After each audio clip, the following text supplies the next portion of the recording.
এই যে বন্ধুরা, আমরা এই মোটরটা এই বাংলার সিংহ দিয়ে চার্জ করব। এই বেদান্ত দিক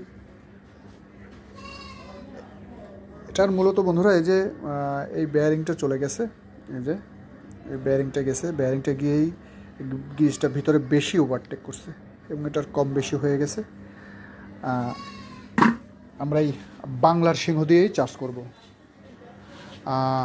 টেকনাফ থেকে তেঁতুলিয়া আমার প্রিয় অটো মেকানিক ভাইরা চিন্তাও করতে পারবেন আপনাদের জন্য কি নিয়ে আসছি।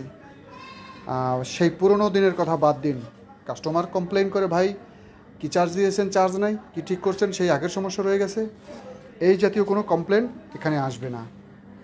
এবং সত্য কথা একটু তেতো, ন্যায়সঙ্গতের বিরুদ্ধে মানে কালিমা সবসময় পিছু থাকবেই, এটা স্বাভাবিক। তবে আপনারাও মোটামুটি টেকনিশিয়ান কম নয়, দেখে শুনে বুঝে ডিসিশন নেবেন, কারণ আপনারাও টেকনিশিয়ান। এটা তো সম্পূর্ণ বাস্তব তুলে ধরছি আপনাদের সামনে, একদম বাস্তব রয়েছে। এবং আরও একটা কথা বলি, এটা সম্পূর্ণ বাংলাদেশের সর্বোচ্চ ওয়েটের মেশিন বন্ধুরা, সর্বোচ্চ ওয়েটের। এটা আরও বিস্তারিত জানতে হলে আমার পার্সোনাল হোয়াটসঅ্যাপে কল করবেন, বিস্তারিত আপনাদের সামনে তুলে ধরবো হোয়াটসঅ্যাপে।